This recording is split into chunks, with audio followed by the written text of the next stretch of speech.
Dear Dad, I got your gift. Might be the most beautiful gift I ever got. I've decided I'm going to write you something on this typewriter. Something true and heartfelt and meaningful. I'm going to sit on the street and ask strangers to tell me love stories. And I'm going to type those stories up on your typewriter. It's like you always say, you would not believe the things people will tell you when you take the time to shut up and listen. Love stories! Love stories here. Sentimental writer, collecting love stories. Do you have one to share? Any of you people on the street here have one to share? Do you have a love story to share?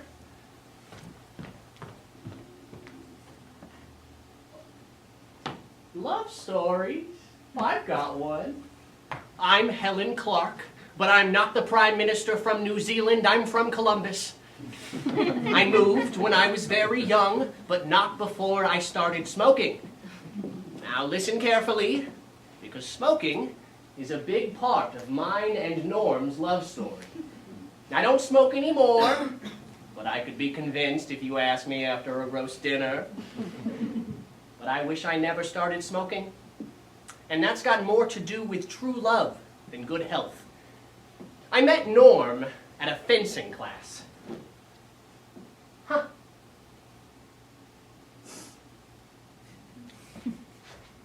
Huh. Uncut. Touche. Huh. Huh. Hey, great match. I'm Norm. Thanks. You too. You're really good. Thanks. I'm going outside. You smoke? No. But I'll come with. So, how'd you know I was going to parry left like that? I watched you in your first match. You're very observant. I'll bet you're a great listener. Yeah. I'm a pretty good talker, too. Actually, I'm a member of a debate society called the Dawn-Busting Phantoms. Would you want to come? You don't have to become a member, but if you do, the only rule is you have to stay up talking all night at someone's house, and you can't leave until the break of dawn. Sounds fun. I'm in. Perfect. I'll give you a ride. And for 2 years, Norm picked me up, drove me to the Dawn-Busting Phantoms, and drove me home. And for 2 years, we were just friends. And for 2 years, I secretly hoped my kind friend, Norm, would end one such evening by putting the car in park, leaning over, and planting a kiss on a girl who would have gladly planted a longer one right back. We were just friends for so long, I thought, is this man ever going to kiss me?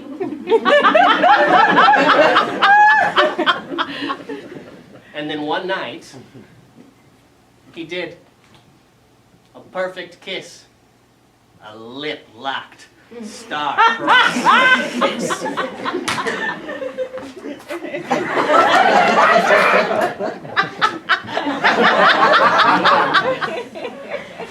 Hey, what was that for?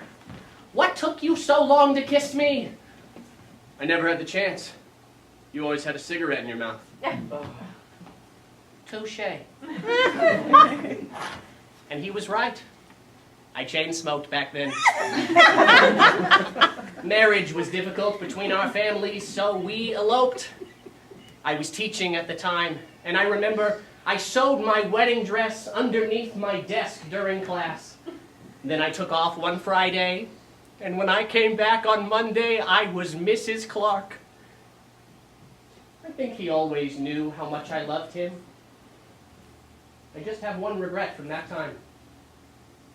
I regret the chain smoking. What a waste of time. 2 years with a cigarette in my mouth. That's got more to do with true love than good health. Do you understand? I need you to understand what got wasted. I wasted 2 whole years not being kissed by him.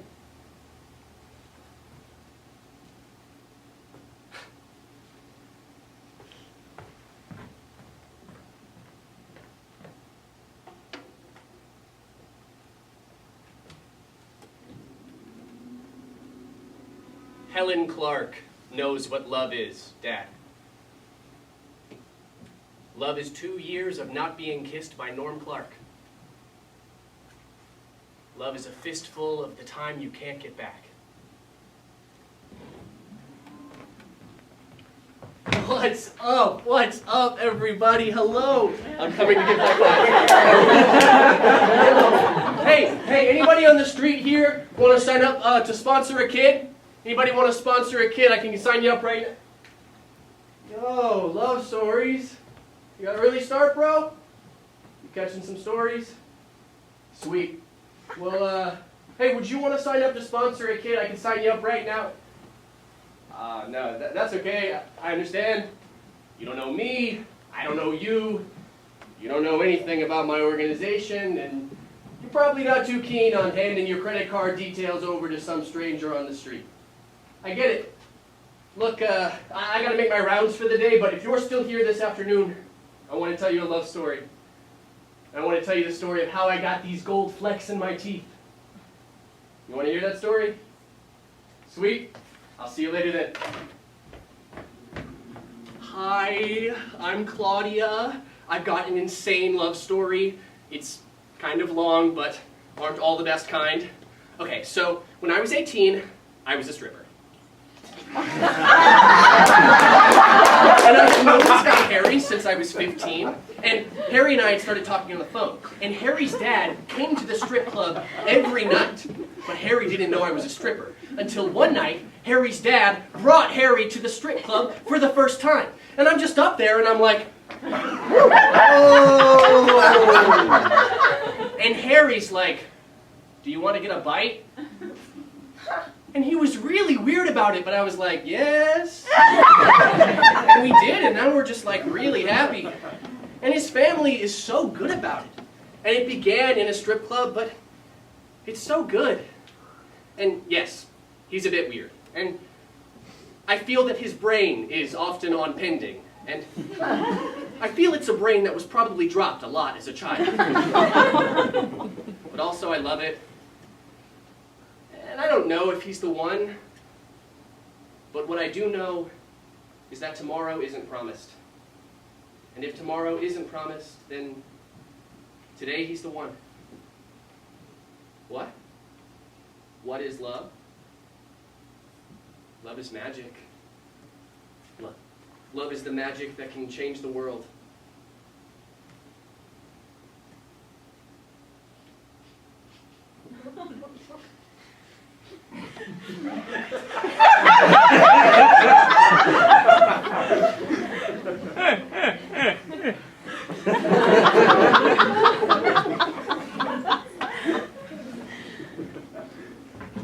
Hi, I'm Joe. I saw you out here the last couple of days and I thought you could use this. It's a cloud classification guide. Now when you're sitting out here waiting for people to talk to, you can look up and see what kind of clouds you got. Cumulonimbus. Yeah, low-level, cauliflower-shaped towers about 10 miles high. I also have a love story for you. Okay, this is the story of Frodo and Frida, 2 peregrine falcons who meet and fall in love and face much hardship, but eventually get married under a wattle tree. One day, Frodo... Huh? Oh. Oh, a true love story. Oh, yeah. I've got one. Sure.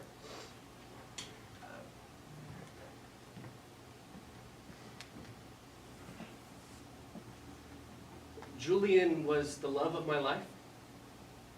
We got into so much shit together. We used to classify clouds together. used to watch birds together. He got me into mountain climbing. Mountain climbing. One time this terrible storm was coming through. He wanted us to chase it. I was nervous, but he convinced me to go. Love makes you do things you never thought possible. Love makes you a storm chaser. We drove through the night in this terrible weather. The roads were so wet. And he was so careful, but he swerved off the road and hit a tree. He was killed instantly. I still have this scar on my leg. I spent 4 months in the hospital after that accident, and 4 months in rehab after that. From my window in rehab, I could look out and see this beautiful garden. Every day, these 2 peregrine falcons would fly high in the sky above my window. That's when I started writing the love story of Frodo and Frida. 2 peregrine falcons who meet and fall in love and get married under a wattle tree and have 4 babies and live happily ever after. Because that's how love stories are supposed to end.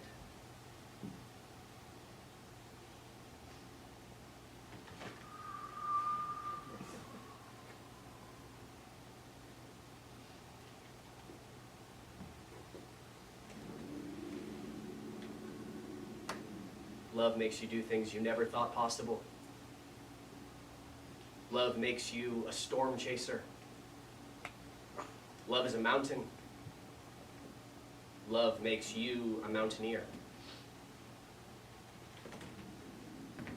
Love stories? Oh, I fucking love my girlfriend, dude. I don't really want my name in this thing you're writing, but she calls me Evil Demon Spawn. We met in one of those, like a 50 Shades of Grey type of thing. Basically, I fell in love with my dominatrix, and now we're dating. It's great. She can pretty much call me up at any time and be like, I want you at my workplace by midday to get me lunch. And I do it. Or she'll call me up and be like, my friends and I will be home by 6:30. I want you to have dinner waiting for us. I have a degree in hospitality, so I'm pretty good at that kind of thing. Then she'll come home and I'll be in the kitchen with dinner and she'll be like, good, now go to your room and chain yourself up till we want you again. That is true love and servitude. It's good. It's like a weight off my mind. I have a very busy mind. And it's nice to have a woman take control for a little while. She's on top with all the power and control. But I'm in control too, because it relaxes me.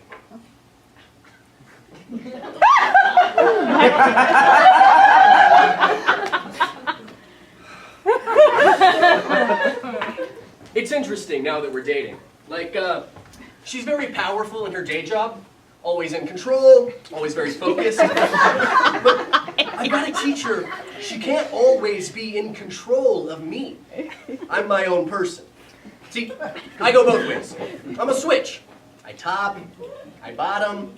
I allow her to be in control in these intimate situations because it makes her happy and she feels loved that way. But we've got to set rules and limits that we do not cross outside of an intimate situation. The dom-sub dynamic works well in the bedroom dungeon on Friday night, but I don't want that side coming out when we're grocery shopping on Saturday morning. She listens to me.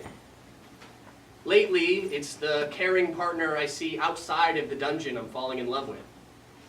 It's not just about sex with us. It's the little things. It's all the things that make us human. Like, I'll leave my cup of coffee on the table, and she'll put it in the sink. And I'll be an asshole, and I'll be like, I wasn't finished with that. And she'll have already washed it. And I'll be like, what the fuck? I'll be like, honey, I wasn't finished with that. I know. Then why'd you wash it? Because it was there. True love is putting up with all those little things. Sometimes it's just sitting on the couch together, holding each other, not saying a single word, just being there. Sometimes that's the greatest love you can bring someone.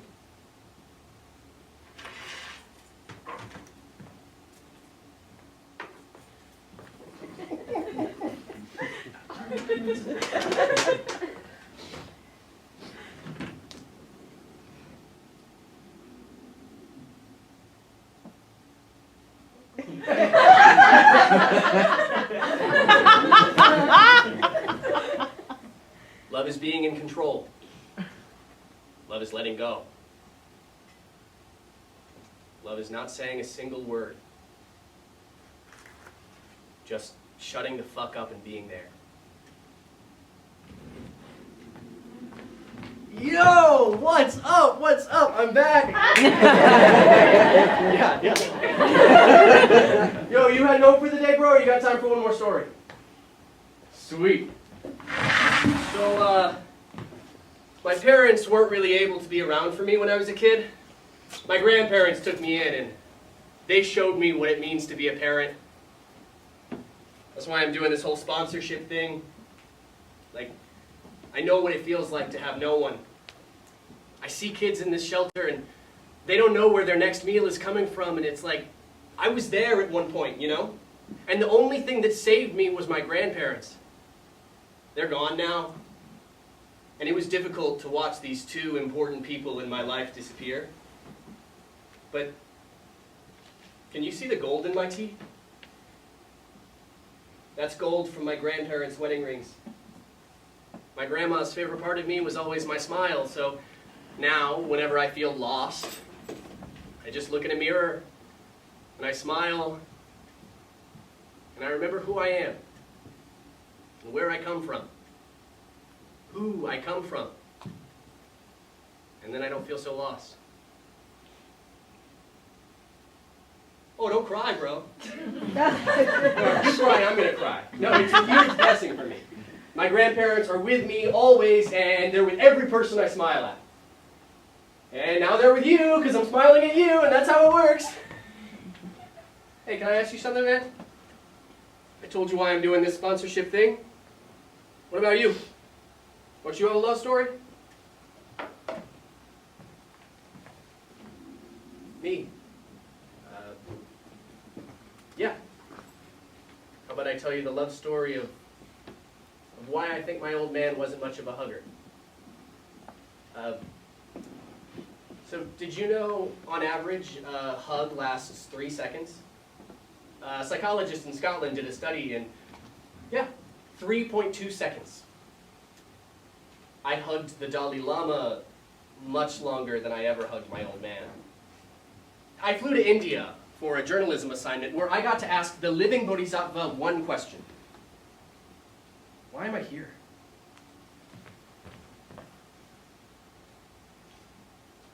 Come closer. Closer. Come closer. You are here to tell his story. You are here to tell her story. You are here to tell my story. That's why you're here. And that's all you must do.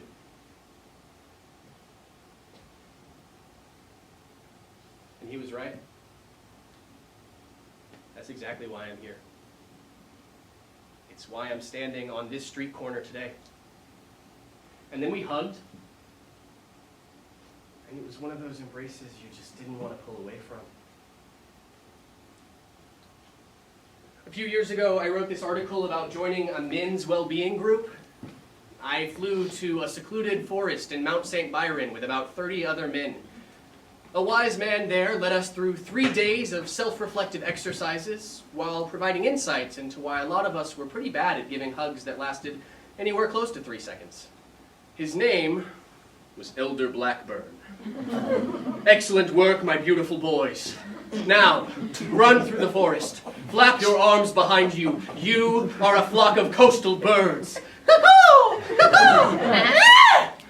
You were once afraid to launch from the cliff tops, but now you are soaring over oceans, through clouds, beyond your fears and insecurities. Cuckoo! Cuckoo! Ah! Stop! I will now show you the Swapple hug. Stand face to face with a man you feel a sense of connection with. Lean your head into his shoulder and allow him to nestle into you. Transfer your weight to support each other. Wrap your arms around his back and gently, with a rolling arm motion, slap his back like this. Stop! Now the pelvic hug. Stand face to face with your man and push your pelvis into his pelvis so that your thighs and kneecaps are touching. Wrap your arms around the base of his spine and lean back. Hold here. Kneecap to kneecap. Pelvis against pelvis. Penis against penis. We held this strange pelvic dick hug for 20 seconds.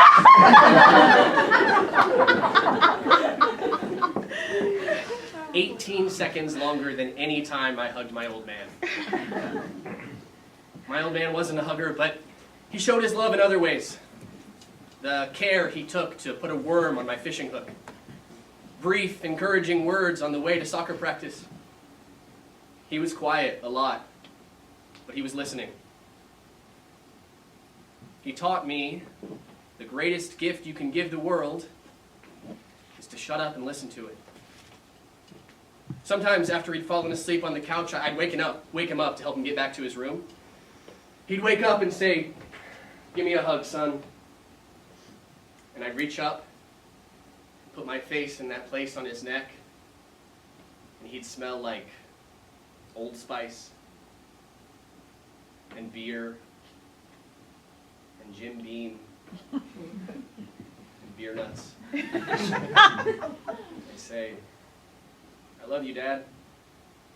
And he'd say, "Everything's going to be all right." And he'd pull away before it got anything close to something lasting and soft and tender and gentle. And even at 10 years old, I know why he was pulling away. He wanted me to know that life isn't soft and tender and gentle. If you spend too long hugging your old man, kid, you might never stop. If you start crying about all the things worth crying about in this life, you might never stop crying. Don't start crying, don't start hugging, don't start feeling, because you might never stop.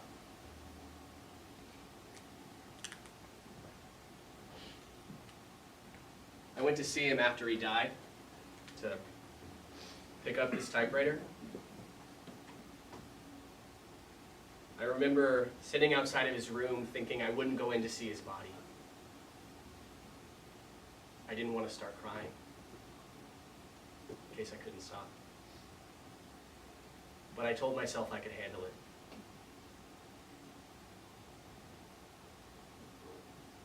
I started crying the minute I saw him lying there.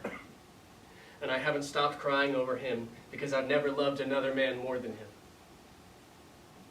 I wrapped my arms around him and put my face on that place in his neck and said, "I love you, Dad."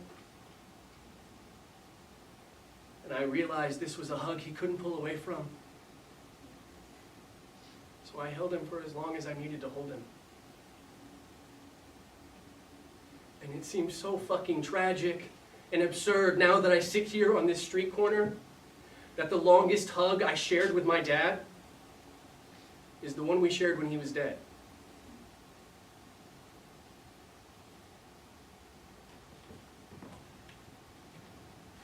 Fuck, now I am crying, bro. I guess it's good for men to cry. It's better to move forward weeping than move backwards with it all bottled up inside. Hey, you know what? Come here.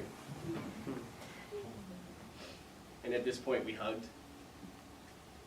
Is there somebody here on this street corner who will give me a hug?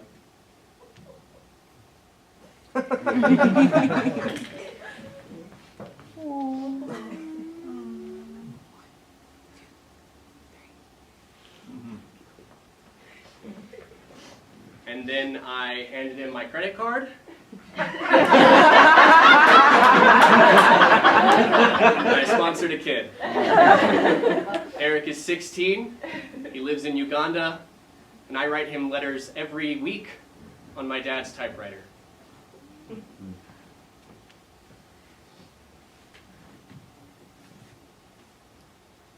Dear Dad, got your gift. Might be the most beautiful gift I ever got. It worked wonders on the street, Dad. It got people talking. Some people started talking so much they didn't want to stop. The things people say when you take the time to shut up and listen. Love is a sky blue typewriter, a blank piece of paper, and a story that has not yet been written. I know I said I just wanted to tell you I got your gift, but what I really wanted to say was thanks. Thanks for the stories, Dad. And thanks for the love.